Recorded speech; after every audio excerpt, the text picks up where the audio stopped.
የልጄ አባት ብሩኬ ነው ብላ ያስወራችውና አንተነህ ያስረገዝከኝ የልጅ አባት አንተነህ ብላ ሙጭጭ ያለችበት እዩ ወልዳለች። እውነቱን ተናግራለች።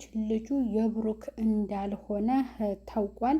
ብሩክም የእኔ አይደለም ግን የእውነት ከሆነ እንኳን የዲኤንኤ እንደው ለዚህ እንኳን እሺ ልበልሽ የዲኤንኤ ምርመራ አስመርምሬ ነው ልጄን ማውቀው ብሎም ብሩኬ ነግሯት ነበር። ግን ይህንን ዘዴ የተጠቀመችው ደግሞ የሁለቱን ሕይወት ለማመሰቃቀል የፈለገችውና ብሩኬ ከሀይሚ ጋር እንዳይሆን የፈለገችው ያቀደችው እቅድ ነው። ግን ያም ነገር ደግሞ ትክክል እንዳልሆነ እውነት እንዳልሆነ ህይወቱን ለማመሰቃቀል እንደሆነ ብሩኬ ጠንቅቆ አውቋል ማለት ነው። እዩ እንግዲህ የልጇ አባት ቢኒያም ነው። ቢኒያም የእኔ ልጁ ወይንም ልጅቷ የኔ ናት ብሎ ተናግሯል። በዚያም በጣም ደስተኛ ሆኗል ማለት ነው። ብሩኬ አሁን ያለበት ህይወት ከሀይሚ ጋር ነው። በጣም ደስ የሚል ህይወት ነው እንግዲህ የሁለቱ ማለት ነው። መቼም አይለያዩም። እዩ ያደረገችው በቃ የእነሱን ህይወት ለማመሰቃቀል እና ሀይሚ ደግሞ እንዲሰማት ያደረገችውን ነገር በጣም ይከብድ ነበረ። እንግዲህ ቀደም ካለው ቪዲዮዎቻቸው እንደተመለከታችሁት በጣም የሚያነጋግር ሀይሚን የሚያበሳጭ የሚያናድር ነበር። እዩ ስትሄድ ደግሞ አብሳላት መታ የሀይሚ ህይወት በጣም እሷ ጥያቄ ፈጥሮባት ከብሩኬ ቅሬታ ነበረ የፈጠረባት ማለት ነው። በመጨረሻም እንግዲህ ይህንን ነገር ሁሉ ሲበዛበት ነበር ኤፍሬም እህቴ ተጎታብኛለች ብሎ እየወሰዳት ማለት ነው።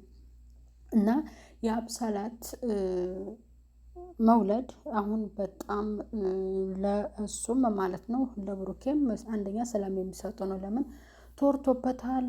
ቤተሰብ እናቱን በጣም ተናደው ነበረ። ነፍሰ ጡር የሆነ ሴት እያረገዝኩት ከሱ ነው ብላ እቤት ድረስ መንጣት ይሄ ከልጅ የማልጠብቀው ነገር ነው። ይህንን ነገር አድርጎት ከሆነ ብለው የብሩክ እናትም በጣም ተሰምቷቸው ነበረ። ሰላም ጤና ይስጥልኝ ውድ እየተከበራችሁ የቻናሌ ተከታታዮች ቤተሰብ በሙሉ በያላችሁበት ዓለም ዳርቻ ሰላማችሁ ይብዛልኝ። ለቻናሉ አዲስ የሆናችሁ ሰብስክራይብ እያደረጋችሁ ቪዲዮ ላይክ እና ሼር በማድረግ እስከ መጨረሻው ተከታተሉ ትላለሁ። የእዩ ከብሩኬ ጋር ያሰበችው እና የተመኘችው ነገር የእሱን እሱ ምንም ሳያደርግና እሱ በሌለበት የእሱን ስም ለማጥፋት ከሀይሚ ጋር ለማለያየት ያሰበችው ዘዴ እንደሆነ ተደርሷል። ያው ልጄንም እንዳታይ ብላለች። ምክንያቱም ስለተናደደች ነው። ይህን ደግሞ ሌላ ነገር ለመፍጠር ስላሰበች ነው እንጂ ብሩኬ ያንን ልጅ በዲኤንኤ ተመርምሮ ማወቅ ይቻላል። እኔ ባልዋልኩበት እንዲህ አይነት ነገር ስሜን አታጥፊ፣ በቃ መጨረሻ ላይ አንድ ቀን እኔና አንቺ ልንገናኝ የምንችለው ያም ለምርመራውና እውነቱን ለማወቅ ብሎ ነግሯት ነበር። ያው እሷም ያንን ነገር ስለአወቀች ወደ ቤተሰቦቿ ጋር ሄዳ ሁሉ ከኔ በቃ ሰላሜን ሰጠሽኝ ማለት ነው፣ ከኔ ራቅሽልኝ ማለት የኔና ሀይሚን ህይወት እንዲመቻች ያደረግሽልን፣ በቃ ወደ ቀድሞ ሰላሜ ልመለስ ነው፣ እንዳትመለሽ ወደ ህይወቴ ነበር ያላት። ስለዚህ ብሩኬ ከእንግዲህ በኋላ የሚረብሸው ሰው አይኖርም። ብሩክና ሀይሚ ሰላማዊ ህይወታቸውን ይኖራሉ ማለት ነው።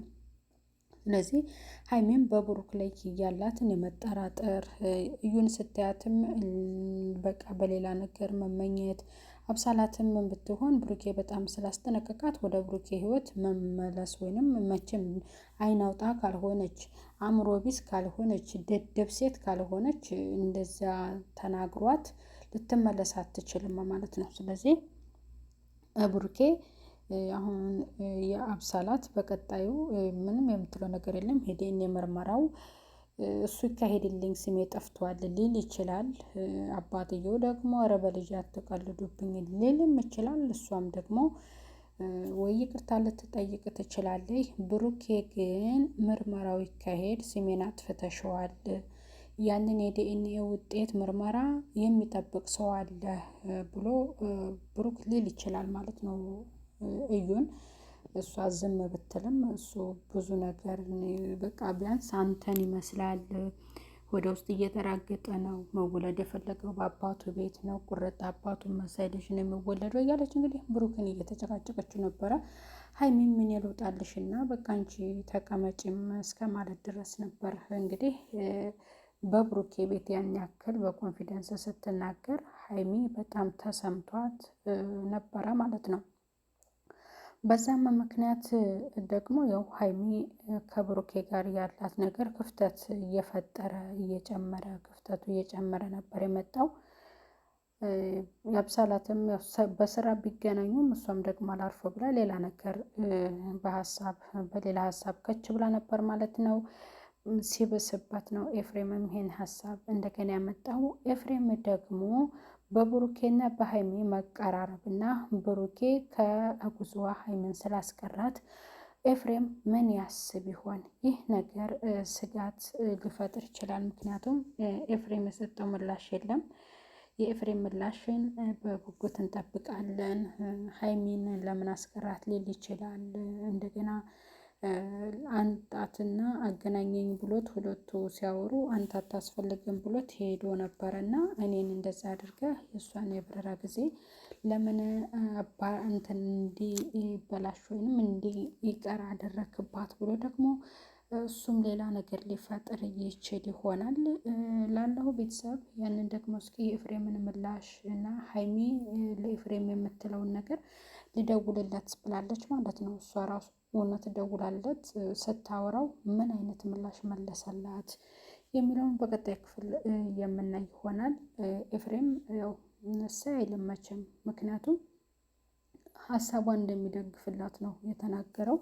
የእሷን ሀሳብ ደግሞ ጉዞዋ ለምን ተሰረዘ፣ ለምን እንደዚህ ሆነ፣ እንዴት ብዙ ነገር ለፍታበት ብሎ ከብሩኬ ጋር ሌላ ነገር ባልፈጠረ ብሩኬም ያው ምርመራው ይካሄድልን ሊል ይችላል። ይሄ ነገር ያው ስለተወራበት እውነቱን ለሕዝብ ማሳወቅ እፈልጋለሁ ብሎ ብሩኬ ሊል ይችላል ማለት ነው። ቤተሰብ በቀጣዩ ክፍል በሌላ እስከምንከሰት በያላችሁበት ሰላም ቆዩልኝ። ቤተሰብ ቻው ቻው።